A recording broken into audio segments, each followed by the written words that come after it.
ज्या 2 लाख कुटुंबांना केंद्र सरकार राज्य सरकारच्या योजनांचा लाभ होत नाही, थोडं पुढे सरता का तुम्ही? थँक्स. पीक कर्ज मिळत नाही, ॲग्री स्टॅक योजनेचे बेनिफिट मिळत नाही, नैसर्गिक आपत्तीचा नुकसान भरपाई मिळत नाही आणि बँकेचं कर्जही मिळत नाही, पीक कर्ज मिळत नाही.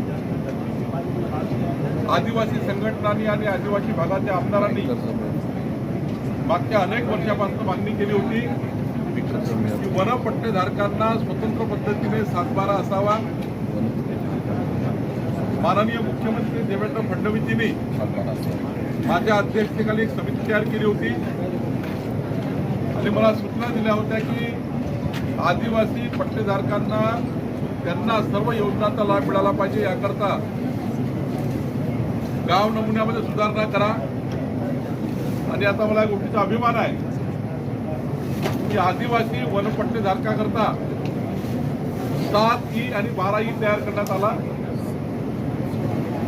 प्रत्येक वनपट्टेधारकांना आम्ही 7E आणि 12Eची नोंद करू.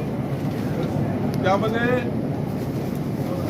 वनपट्टेधारकाची नोंद आल्यानंतर आता या 2 लाख कुटुंबांना सर्वच योजना लागू होणार आहे.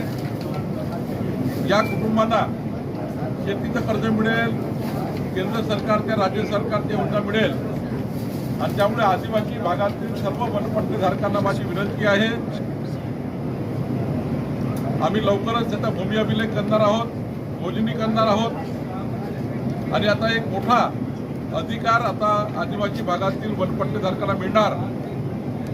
वनपट्टेधारकाकरता स्वतंत्र 7E आणि 12E तयार करण्यात आलेला आहे आणि हा निर्णय आदिवासीच्या कुटुंबांना अत्यंत सक्षम करणारा निर्णय आहे, त्यांना स्वामित्व देणारा निर्णय आहे आणि त्यामुळं आदिवासी शेतकरी कुटुंब हे सक्षमीकरणाकडे जाणार आहे. माननीय मुख्यमंत्री देवेंद्र फडणवीसजींचं सरकार, आमचं सरकार, या सरकारने आदिवासी भागातल्या जनतेला, शेतकऱ्यांना जो विश्वास दिला होता, आता वनपट्टेधारकांना 7E आणि 12E नमुना मिळाल्यामुळं आता हा संघर्ष संपणार आहे आणि एक मोठा फायदा राज्याच्या शेतकऱ्याला होणार आहे.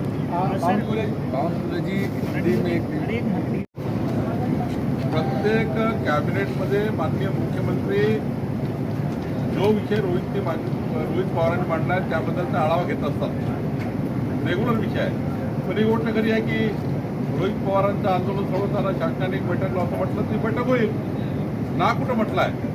पण ज्या पद्धतीचा पाऊस पाणी चालू आहे, ज्या पद्धतीचं संपूर्ण त्या ठिकाणी अधिकारी आज अडलेले आहेत, जे अडकलेले आहेत, विमानं उतरत नाही आहे, 2-2 तास 3-3 तास विमानं लेट आहे, त्यामुळं काही अधिकारी आले नसते, त्यामुळे बैठक टळली असेल, पुन्हा होईल बैठक. त्यांचं म्हणणं चूक आहे. रोहित पवारांचं म्हणणं चूक एवढ्याकरता आहे की ज्या विषयाकरता रोहित पवार भांडतात आहेत तो विषय ऑलरेडी सरकारने टेकओव्हर केलाच आहे. प्रत्येक मंत्रिमंडळाच्या बैठकीच्या वेळी माननीय मुख्यमंत्री या सर्व विषयाचा आढावा घेतात आणि माननीय मुख्यमंत्र्यांनी जी कर्जमाफी दिली आहे ती सहज स्पष्ट आहे. निश्चितपणे त्यांचे काही मुद्दे रोहित पवारांचे आहेत, त्या मुद्द्यावर बैठक झाली पाहिजे की झाली पाहिजे. आता एखादा अधिकारी त्यांचं नाव घेऊन त्याला क्रिटिसाइज करणे काही योग्य नाही.